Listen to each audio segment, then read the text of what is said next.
تو وہ ان کے لیے بھی کوئی گزشتہ جنم تجویز کرتا اور ان کو انادی قرار نہ دیتا۔ تو ظاہر ہے کہ کسی چیز کے خواص اس سے منفک نہیں ہوتے۔ بس فرض کے طور پر اگر انسانی روح گدھے میں آ جاتی ہے تو وہ اپنے طبعی خواص کو کسی طرح چھوڑ نہیں سکتی، وہ اس جون میں ان خواص کو ظاہر کرے یا نہ کرے، کیونکہ اگر کسی جون کے بدلنے سے اصلی خواص اور قوتیں روح کی قطعاً اس سے دور ہو جائیں تو پھر خود بقول آریہ صاحبان اعادہ اس کا محال ہوگا، کیونکہ نیستی سے ہستی نہیں ہو سکتی۔ جو قوت در حقیقت روح میں سے معدوم ہو گئی، اس کا دوبارہ روح میں موجود ہو جانا در حقیقت نیست سے ہست ہو جانا ہے۔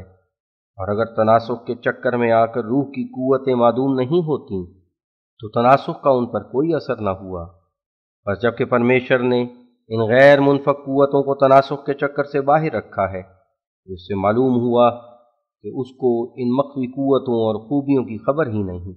اور نہ یہ معلوم کہ کن عملوں کے پاداش میں یہ قوتیں اور یہ گن اور خوبیاں روحوں کو ملی ہیں۔ علاوہ اس کے اگر پرمیشور کو اس بات کا کامل علم ہے کہ روح کیا چیز ہے اور اس کے خواص اور قوتیں کیا ہیں، تو پھر کیوں وہ اس کے بنانے پر قادر نہیں؟ یہ تو آریہ صاحبوں کے نزدیک مانا ہوا مسئلہ ہے کہ ارواح اپنے شمار میں محدود ہیں اور محدود وقت تک اپنا دورہ پورا کرتی ہیں، بس محدود اور معلوم کے بنانے پر کیوں خدا قادر نہیں؟ اور کس نے ان روحوں کو شمار مقررہ تک محدود کر دیا ہے اگر خدا ان کا محدد نہیں؟ اگر وہ روحیں خدا کی بنائی ہوئی نہیں تو ان کی نسبت خدا کا علم ایسا کیوں کر کامل ہو سکتا ہے جیسا کہ بنانے والے کا علم ہوتا ہے؟ کیونکہ ظاہر ہے کہ بنانے والے اور غیر بنانے والے کا علم برابر نہیں ہوتا۔ مثلا جو لوگ اپنے ہاتھ سے کوئی صنعت بناتے ہیں، جیسے وہ لوگ اس صنعت کی دقیق در دقیق کیفیتوں سے واقف ہوتے ہیں، دوسرے لوگ ایسی اطلاع نہیں رکھتے، اور اگر کامل طور پر اطلاع رکھتے تو بنا بھی سکتے۔ یہ بات مسلم اور مقبول ہے کہ جو بنانے والے کو ایک قسم کا علم ہوتا ہے وہ دوسرے شخص کو نہیں ہو سکتا، اگرچہ وہ خیال بھی کرے کہ میں علم رکھتا ہوں، تب بھی اس کا وہ خیال غلط ہے، اور دراصل ایک قسم کی ناواقفی کا پردہ اس پر ضرور رہتا ہے۔ مثلا ہم ہر روز دیکھتے ہیں کہ روٹی اس طرح پکاتے ہیں اور ہمارے روبرو وہ روٹی بنائی جاتی ہے اور عمدہ اور لطیف پھلکے اور نان اور کلچے تیار ہوتے ہیں، لیکن اگر ہم کبھی اپنے ہاتھ سے یہ کام کرنا چاہیں تو اول غالباً یہی ہوگا کہ ہم گوندنے کے وقت آٹے کو ہی خراب کریں گے اور وہ پتلا ہو کر روٹی پکانے کے لائق ہی نہیں رہے گا، یا گاڑھا اور سخت ہو کر اس کام کے ناقابل ہوگا، اور یا اس میں آٹے کی گلٹیاں پڑ جائیں گی۔ اور اگر ہم نے مطلب کے موافق آٹا گوندھ بھی لیا تو پھر روٹی ہم سے ہرگز درست نہیں آئے گی، غالباً بیچ میں اس کے ایک ٹکی رہے گی اور گرد اس کے بڑے بڑے کان نکل آئیں گے، اور کسی جگہ سے پتلی اور کسی جگہ سے موٹی اور کسی جگہ سے کچی اور کسی جگہ سے جلی ہوئی ہوگی۔ بس کیا سبب ہے کہ باوجود ہر روزہ مشاہدہ کے ہم صاف روٹی پکا نہیں سکیں گے، اور باوجود کے وقت بہت خرچ کریں گے لیکن کام بگاڑ دیں گے؟ اس کا یہی سبب ہے کہ ہمارے پاس وہ علم نہیں کہ جو اس شخص کو علم ہے جو 20 برس سے ہر قسم کی روٹیاں اپنے ہاتھ سے پکا رہا ہے۔ اسی طرح دیکھ لو کہ تجربہ کار ڈاکٹر کیسے کیسے نازک آپریشن کرتے ہیں، یہاں تک کہ گردے میں سے پتھریاں نکال لیتے ہیں،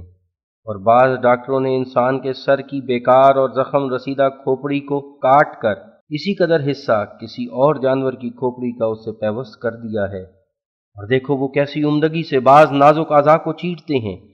یہاں تک کہ انتڑیوں میں جو بعض پھوڑے پیدا ہوتے ہیں نہایت صفائی سے ان پر عمل جراحی کرتے ہیں، اور نزول الماء کے موتی کو کیسی صفائی سے کاٹتے ہیں۔ اب اگر یہی عمل ایک دہقان بغیر تجربہ اور علم کے کرنے لگے تو اگر آنکھوں پر کوئی نشتر چلاوے تو دونوں ڈھیلے نکال دے گا، اور اگر پیٹ پر چلاوے تو وہیں بعض اعضاء کو کاٹ کر زندگی کا خاتمہ کر دے گا۔ اب ظاہر ہے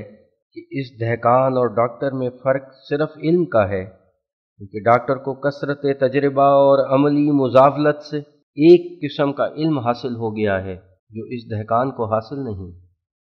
دیکھو ہمیشہ شفا خانوں میں بیماروں کے لیے خدمت کرنے والے اور سکے وغیرہ موجود ہوتے ہیں،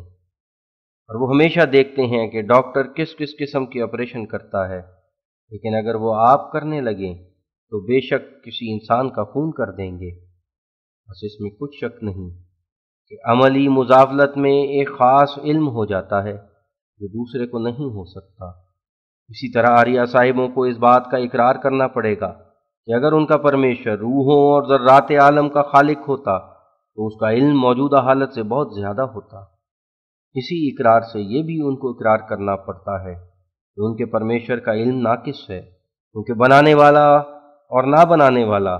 حقیقت شناسی میں برابر نہیں ہو سکتے۔ اور خود جب مان لیا جائے کہ پرمیشر نے نہ روحوں کو بنایا، نہ ان کی قوتوں کو، اور نہ ان کی خاصیتوں کو، اور نہ پرمانو یعنی ذرات اجسام کو بنایا، اور نہ ان کی قوتوں اور خاصیتوں اور گنوں کو، تو اس پر کیا دلیل ہے کہ ایسے پرمیشر کو ان کی قوتوں اور خاصیتوں اور گنوں کا علم بھی ہے؟ یہ کہنا کافی نہیں ہے کہ ہمارا عقیدہ ہے کہ اس کو علم ہے، کیونکہ محض عقیدہ پیش کرنا کوئی دلیل نہیں ہے، اور بفرض محال اگر کسی قدر علم مان بھی لیں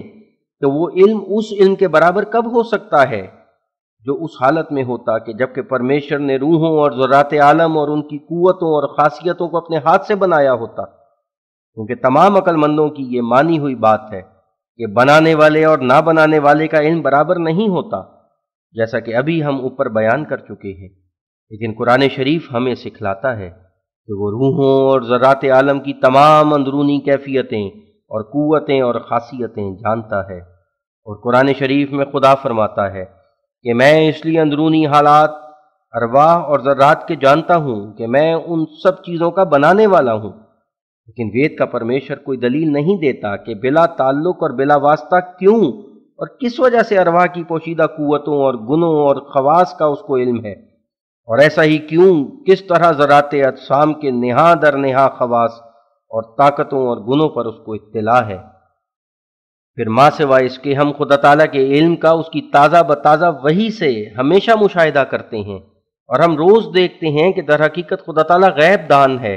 اور نہ صرف اسی قدر بلکہ ہم اس کی قدرت کا بھی مشاہدہ کرتے ہیں، مگر آریہ صاحبوں پر یہ دروازہ بھی بند ہے۔ اس لیے ان کے لیے اس بات پر یقین کرنے کے لیے کوئی راہ کھلی نہیں کہ ان کا پرمیشور غیب دان ہے یا قادر مطلق ہے، اور نہ وید ان کو اس درجے کے حاصل کرنے کی کوئی بشارت دیتا ہے۔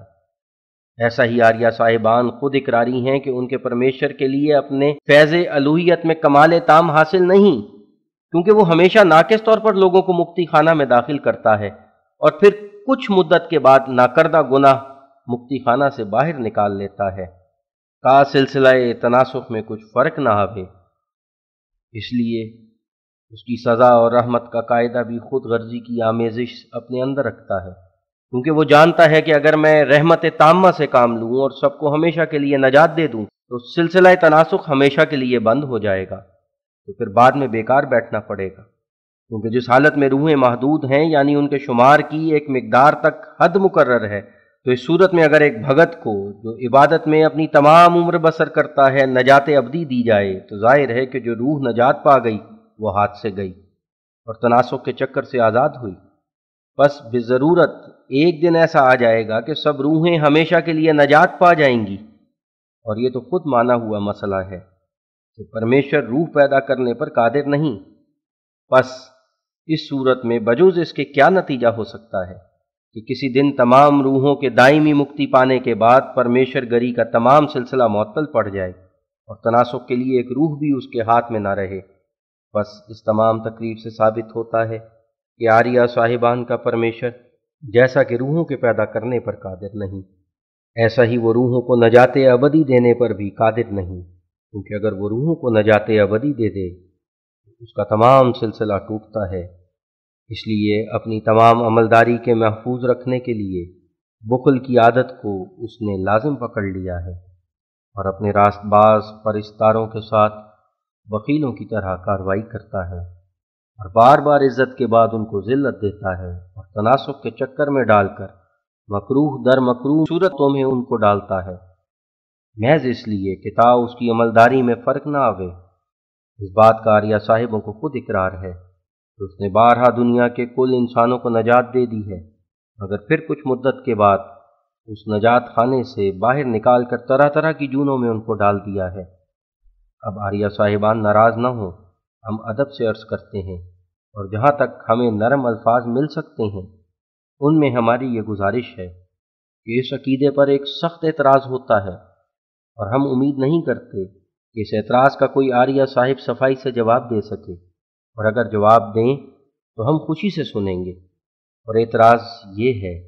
کہ جبکہ خود غرضی کی ضرورت کی وجہ سے پرمیشر کی یہ عادت ہے کہ وہ مکتی خانہ میں ہمیشہ لوگوں کو رہنے نہیں دیتا اور پھر طرح طرح کی جونوں میں ڈالتا ہے، تو ان مختلف جونوں سے ترجیح بلا مرجع لازم آئے گی، یعنی جو لوگ پرمیشر کے سچے بھگت ہو کر نجات پا چکے ہیں، اب مکتی خانہ سے باہر نکالنے کے وقت کسی کو مرد بنانا اور کسی کو عورت، اور کسی کو گائے اور کسی کو بیل، اور کسی کو کتا اور کسی کو سور، اور کسی کو بندر اور کسی کو بھیڑیا، اس میں خلاف عدالت طریق معلوم ہوتا ہے،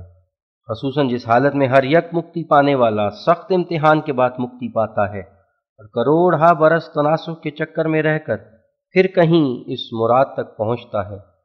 تو کم سے کم اس کے لیے یہ رعایت تو ہونی چاہیے تھی کہ وہ انسان بنایا جاتا۔ یہ کیا معاملہ ہے کہ اپنا پیارا بنا کر اور اپنے قرب سے شرف بخش کر پھر آخر کار اس کو کتا یا سور بنا کر مکتی خانہ سے باہر نکال دیا گیا، اور اس کے ساتھ کے اشخاص کو کتا نہ بنایا بلکہ انسان بنایا، حالانکہ مکتی پانے کے شرائط سب نے برابر پورے کر لیے تھے، پرمیشر کا کسی پر احسان نہ تھا، پھر کیا وجہ کہ مکتی خانہ سے نکال کر کسی کو انسان اور کسی کو کتا بنایا گیا؟ اس صورت میں نہ سزا عدل کے طور پر ہوئی اور نہ رحمت۔